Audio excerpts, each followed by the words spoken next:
revelou com exclusividade ao Jornal da Alterosa que o pai teve participação direta no crime. Meu pai foi um dos mandantes. Boa tarde, a nossa equipe foi até a casa onde moram a mãe da médica e o pai, que foi condenado como mandante do crime, mas está em prisão domiciliar por motivo de saúde. Já já você vai ver aqui a reportagem completa. E veja também, passageiros do ônibus terminal de Confins ficaram sem as malas que caíram na estrada, o que só foi descoberto quando eles chegaram ao aeroporto. Imagina que prejuízo, hein? A supervisora de enfermagem de um posto de saúde em BH foi xingada e ameaçada de morte nessa manhã. O recado foi dado numa pichação no muro ao lado do portão de entrada dos funcionários que trabalham no bairro Ouro Minas. O recado foi pichado próximo ao portão de entrada dos funcionários do posto de saúde do bairro Ouro Minas. Nele, o autor ameaça cortar o rosto de uma supervisora de enfermagem que teria atendido mal uma paciente. Na mensagem também foram deixados xingamentos. Nossa equipe conversou com a enfermeira que foi ameaçada. Ela pediu para não mostrar o rosto. Disse que já registrou um boletim de ocorrência com a ameaça e vai pedir transferência desta unidade, onde ela trabalhava desde março de 2013. No posto, que tem apenas 4 equipes médicas, os funcionários estão com medo e não querem falar. Longe das câmeras, eles afirmaram que já foram ameaçados várias vezes. Uma pediatra chegou a pedir demissão depois de ter sido seguida por um dos pacientes. Difícil trabalhar assim. Será enterrado daqui a pouco, às 2 da tarde, no cemitério da Consolação, em Belo Horizonte, o corpo do bebê de 6 meses, que foi espancado e morto pelo próprio pai. O homem está preso, foi apresentado hoje pela polícia e confessou o crime. Gedeon Santos, de 23 anos, chora e tenta justificar o injustificável. Eu fui jogar bola e eu tinha bebida e o menino estava chorando e eu dei um nervoso de uma vez e dei um soco nele. O bebê era filho do açougueiro com uma ex-namorada.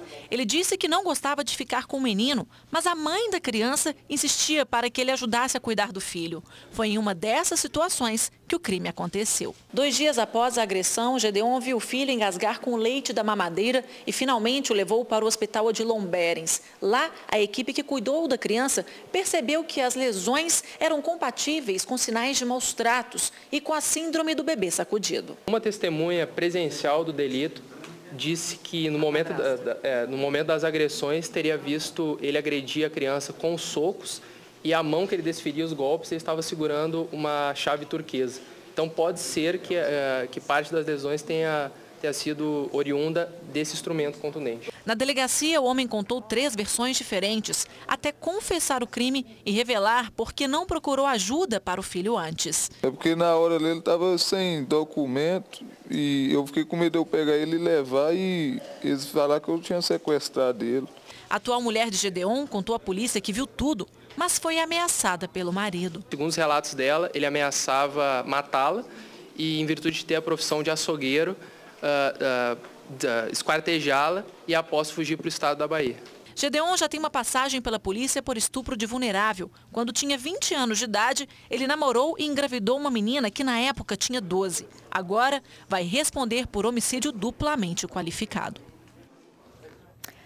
E o caso da jovem que abandonou em um telhado o próprio bebê depois do parto escondido em casa levanta o debate sobre a gravidez indesejada, que é um sofrimento para muitas mulheres. Ela escondeu a gestação de todo mundo por 9 meses. Nossa equipe ouviu os colegas de trabalho que não notaram a barriga nesse tempo todo em que ela foi ao serviço normalmente. E falou também com a mãe da moça. A notícia boa é que os avós, que também não sabiam que a filha estava grávida, querem ficar com a criança e cuidar da jovem que foi liberada da cadeia. Por telefone, a mãe de Tainara disse que todas as providências sobre o caso estão sendo tomadas. Está tudo caminhando, está tudo sendo da melhor maneira possível, a gente está tratando com o maior carinho, que é o que ela precisa, tá bom? E esse lado do mal a gente vai deixar do lado. Depois de ter o bebê, a jovem de 22 anos ficou internada nesse hospital de Pouso Alegre. Ela foi transferida para o presídio feminino da cidade.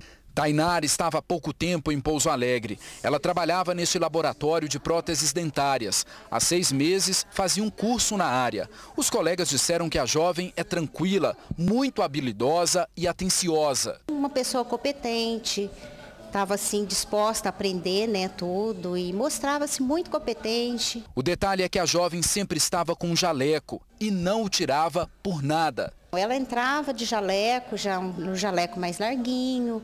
E a gente também nem percebeu que ela estava grávida, porque ela entrava de jaleco, saía de jaleco. A família da mãe ainda está muito abalada e já manifestou o interesse de ficar com a criança. A menina está sendo chamada de Vitória. Aqui em Pouso Alegre, o comentário de muita gente é sobre a repercussão nacional do caso. Não é certo o que ela fez, mas ela precisa, sobretudo, de muito amor e muito carinho. A gente fica muito sentida, a gente que é mãe. A mãe de Tainara pede paciência para resolver o caso e espera que tudo fique bem. Tudo bem, a criança está bem, assim que ela tiver alta ela vai para casa, talvez amanhã ela já tenha alta. Tudo caminhando da melhor maneira que tem que ser tratado, que é com carinho. Já já você vai ver o caso de uma grávida que passou mal na rua. Teve ajuda de populares para dar à luz porque o serviço médico de urgência do SAMU demorou demais. Passageiros que pegaram o ônibus da conexão aeroporto na rodoviária de BH nessa manhã tiveram uma surpresa desagradável quando chegaram ao terminal. Algumas malas caíram do bagageiro na estrada. Esse bagageiro estava aberto e se perderam no caminho. O ônibus da aviação Unir saiu da rodoviária, fez uma parada no aeroporto da Pampulha e seguiu para Confins. Ao desembarcarem, 8 passageiros deram falta das malas. Nesse momento, o assistente que ajuda a guardar essas bagagens informa que o bagageiro na Pampulha, que ele percebeu na Pampulha que o bagageiro estava aberto. Mesmo assim, ele não nos informou em momento algum, mas informou ao motorista. O motorista também não disse nada. 7 passageiros perderam o voo e registraram o boletim de ocorrência na Polícia Militar. Uma mulher chegou a passar mal, mas acabou embarcando sem as malas. Além de ficarem sem bagagem, eles reclamaram da falta de assistência da empresa. Eu acabei perdendo o voo, que é um voo de negócio, e simplesmente o gerente da empresa, o responsável da empresa, que eu não sei quem que é, disse que não vinha comparecer aqui no aeroporto para dar um esclarecimento para a gente. Perdi uma mala com tablet, com roupa, com documento, com remédio controlado, com tudo. Estou indo para um congresso, já recebi para ir para esse congresso e estou parada aqui, vou para um congresso. Vou chegar em cima da hora de fazer uma palestra sem roupa, sem nada, sem o tablet que estava no computador ou que estava na mala e todas as roupas do evento. A Unir informou que tem um prazo de 3 dias para encontrar as malas, de acordo com o regulamento de transporte coletivo intermunicipal. Caso não forem encontradas, os passageiros serão indenizados em R$ 778. A Unir ofereceu R$ 150 por dia até que o problema seja resolvido. De acordo com um dos passageiros, o motorista confirmou que isso já aconteceu outras vezes. O motorista alegou que a porta abriu antes de chegar no aeroporto da Pampulha. Ele sabia que aconteceu outras vezes antes. Assim ele disse com a gente. Um homem morreu queimado dentro de casa em Betim. A polícia suspeita que a mulher dele é que tenha botado fogo no homem. Vizinhos contaram que ele gritava e ela impediu que eles ajudassem. O homem morreu na sala, sentado no sofá. As chamas se alastraram por todos os cômodos. Geriel Rodrigues Nogueira, de 59 anos, estava em casa apenas com a mulher, que é suspeita de ter ateado fogo no marido. Vizinhos contaram à polícia que quando o fogo começou até tentaram socorrer seu Geriel, mas foram impedidos pela mulher dele, que empurrou as pessoas que queriam ajudar. Logo em seguida ela saiu. Só que nessa hora, ninguém mais conseguiu entrar, porque as chamas já haviam aumentado. O neto dele se aproximou ao máximo e fez de tudo para salvar o avô. Subi ali na escada, puxei a janela, eu quebrei o vidro, queimei na hora. Aí eu peguei, fui limpar na casa da minha tia, peguei a mangueira, joguei água e me gritou 3 vezes. 3 vezes ele me gritou e calou. Eu gritando ele, pai, e nada. Eu fui tentar entrar aqui para puxar ele, e o pessoal não deixou, não quis deixar não. Ele não estava mais respondendo. A filha da vítima, que preferiu não aparecer, disse que o pai era casado com a suspeita, mas a mulher só morou com ele na mesma casa por 3 meses e voltava de vez em quando para passar um dia. Ela vinha aqui quando? Nos dias de pagamento. E ultimamente ela estava vindo falando que ele estava doente, que ele estava com um problema, que ela ia cuidar dele. A mulher não ficou ferida. Alegou apenas que estava passando mal e foi socorrida pelo SAMU. O perito disse que o fogo começou ao lado do sofá e que não encontrou nenhum indício que pudesse apontar a causa. Ele não descartou a hipótese de incêndio criminoso. Existe a possibilidade de ser criminoso, sim, embora a gente não tenha encontrado nenhum vestígio que aponte para essa conclusão. Realmente é muito difícil a gente encontrar esse tipo de informação devido realmente ao incêndio, né? Ele consome tudo que está próximo. O Jornal da Alterosa foi atrás do homem acusado pela filha de ter mandado cortar o pênis do ex-noivo dela, que desistiu do casamento na última hora. A mulher cumpre pena em regime semiaberto em Belo Horizonte e falou com exclusividade ao Jornal da Alterosa. O pai também foi condenado pelo crime, mas tem problemas de saúde, está em prisão domiciliar em Barbacena, na Zona da Mata. E ele é conhecido como Picareta. Nossa equipe viajou quase 180 quilômetros até Barbacena, cidade onde vive a família da médica Miriam Priscila Castro. Na última quarta-feira, a mulher condenada por mandar cortar o pênis do ex-noivo revelou com exclusividade ao Jornal da Alterosa que o pai teve participação direta no crime. Meu pai foi um dos mandantes. Falamos com os vizinhos da família, mas os poucos que aceitaram gravar desconversaram sobre o assunto. Eu não sei, é porque eu não moro aqui. Nós encontramos um endereço onde vivem os pais da médica Miriam Priscila Castro. É esse prédio amarelo, número 120, bem no centro aqui da cidade de Barbacena. Aqui moram a dona Alcione, mãe da Miriam, e o senhor Walter, que é o pai dela e que por razões de saúde cumpre prisão domiciliar. Nós estamos há mais ou menos 1 hora aqui em frente ao prédio, a gente já tocou a campainha, ligamos no telefone da casa, mas a mãe, dona Alcione, se recusa a falar com a nossa equipe. Pela janela, dona Alcione disse que não queria gravar entrevista. Descobrimos que o pai de Miriam é conhecido em Barbacena como Valtinho Picareta, um apelido de infância. A história da mulher que, por vingança, mandou cortar o pênis do ex-noivo virou assunto nas rodas de conversa da cidade. Falam que ela é louca. O povo comenta, algumas pessoas comentam assim. Doideira, uma mulher muito doida. Eu acho que não precisava de tanto, né?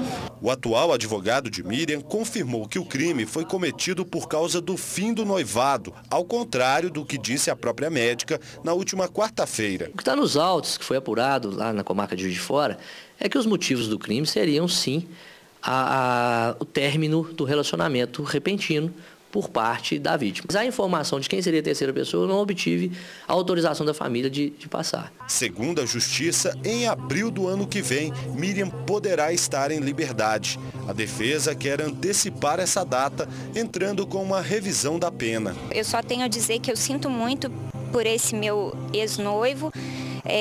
Espero que ele tenha recuperado a função dele, que desejo tudo de bom para ele, mas eu falo que eu desejo para mim o que eu desejo para ele. Já estamos em setembro e estamos sem saber o que vai acontecer quando o período de temporais começar por aqui, nos locais da cidade que são inundados todos os anos, causando prejuízo material e mortes. A Avenida Bernardo Vasconcelos é um destes pontos castigados no período das chuvas. Bárbara se lembra bem do medo que sentiu ao ver a água invadir o local onde trabalha. Depois do episódio, os funcionários da loja adotaram algumas estratégias. O céu ficou um pouquinho mais preto, a gente já começa a fechar a loja, fecha o tampão da loja, o estoque que fica lá em cima também, algumas lojas lá em cima também, onde eu fico, a gente fecha tudo para poder tá indo embora. Fabiano também já passou por situação semelhante e conta que acumula prejuízos. Aí vem sujeira, vem tudo aqui. Se você não fechar rápido, minha filha, inunda tudo, acaba com tudo.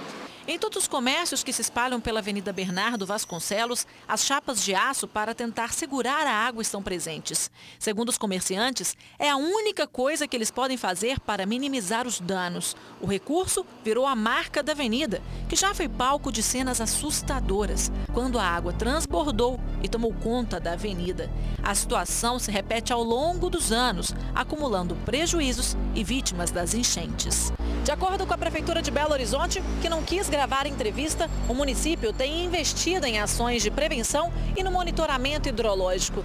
Desde 2009, mais de R$1 bilhão foi gasto em ações de combate às enchentes. Dinheiro investido em placas como esta. Em caso de chuva forte, evite seguir adiante. Vire à direita. Eu já estou lá, eu estou vendo a placa, eu já estou lá. E aí, como é que eu saio de lá? Então tem que ser uma prevenção. Os comerciantes querem mais do que isso. É complicado, que a gente fica esperando uma posição da prefeitura. Às vezes dá até pânico na gente. E só rezar. O Jornal da Alterosa vai checar a situação de todos os locais de inundação da cidade, a exemplo da Bernardo Vasconcelos, e continuar cobrando da prefeitura um retorno para a população. Uma mulher entrou em trabalho de parto nessa manhã no meio da rua, no bairro Bela Vitória, em Belo Horizonte. Um militar aposentado viu a emergência e fez o parto do bebê. Olha só essa história. As lágrimas no rosto do militar aposentado são de emoção ao voltar ao quartinho que foi usado para fazer o parto da mulher. A gente fica, quer dizer, tenta fazer, né, o possível, mas a gente fica emocionado porque, como diz o outro, já tem muitos, né, uns 15 anos mais ou menos que eu reformei. E ainda podendo ajudar, né? O parto aconteceu nesta cama. A mulher, que não foi identificada, deu à luz a um menino, depois de passar mal na rua e pedir ajuda aos moradores. O seu Stanislau ia comprar pão de carro quando os moradores aqui do bairro pararam o veículo e pediram ajuda. O militar reformado não teve dúvidas, largou o carro e veio acudir a mulher que estava sentada neste toco. Ele então levou a mãe da criança para um quartinho exatamente nesta casa aqui. Os moradores ligaram para o SAMU, mas como a viatura demorou a chegar, o seu Stanislau não teve dúvidas e fez o parto da criança. Aí fui lá em casa, peguei uma tesoura, um barbante, vim e amarrei o umbigo, que é o cordão umbilical, amarrei a página normal e separei a criança dela. Fiquei mais dó dela de ver ela sofrendo aí, precisando... A gente fica chateado de ver, igual nós pedimos, cansamos de pedir aí, SAMU, tem o órgão aí, fala que não pode ir buscar, a gente fica numa situação difícil. Estas fotos tiradas pelos próprios moradores que acompanharam aflitos o parto mostram seu Stanislau com o bebê. Minutos depois do nascimento, uma viatura dos bombeiros chegou ao local. A mãe e a criança foram levadas para o Hospital Sofia Feldman. Na rua do bairro, seu Stanislau foi tratado como herói. Muito orgulho, ele é orgulho do bairro todo. Ele é muito bom, ele ajuda todo mundo aqui na rua, aqui, no bairro. Que Deus abençoe a criança e mesmo ela, né? Que bom, né? A dica para o fim de semana é de cinema, fora do circuito comercial, com filmes do mundo todo, de graça ou quase de graça, em 2 festivais em BH. O Festival Indie apresenta 63 filmes de 20 países, com entrada franca até o dia 10 deste mês em 3 cinemas. A lista de atrações inclui 28 produções estrangeiras e inéditas no Brasil.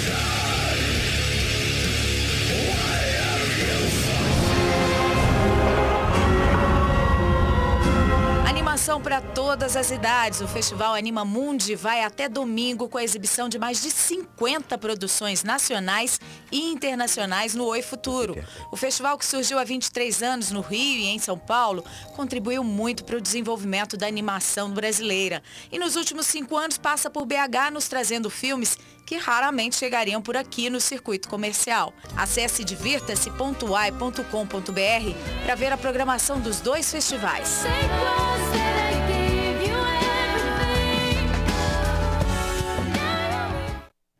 Veja agora mais um perfil de candidato ao governo de Minas, seguindo a ordem alfabética. Hoje nós mostramos um pouco da trajetória de Pimenta da Veiga.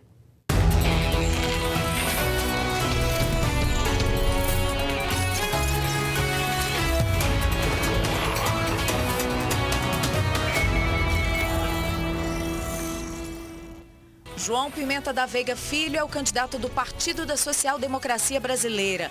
Nasceu em Belo Horizonte no dia 2 de julho de 1947. É formado em Direito pela Universidade Federal do Rio de Janeiro. Foi eleito deputado federal por Minas em 1978 pelo extinto MDB. Foi reeleito em 1982 e em 1986 pelo PMDB. Foi eleito prefeito de Belo Horizonte em 1988. Em 98 foi novamente eleito deputado federal já pelo PSDB e foi nomeado ministro das Comunicações pelo presidente Fernando Henrique Cardoso. Pimenta da Veiga é casado e pai de 5 filhos. E agora confira a agenda dos candidatos para a tarde desta sexta. Eduardo Ferreira, do PSDC, visita Ouro Preto e tem reunião na sede do partido em Contagem.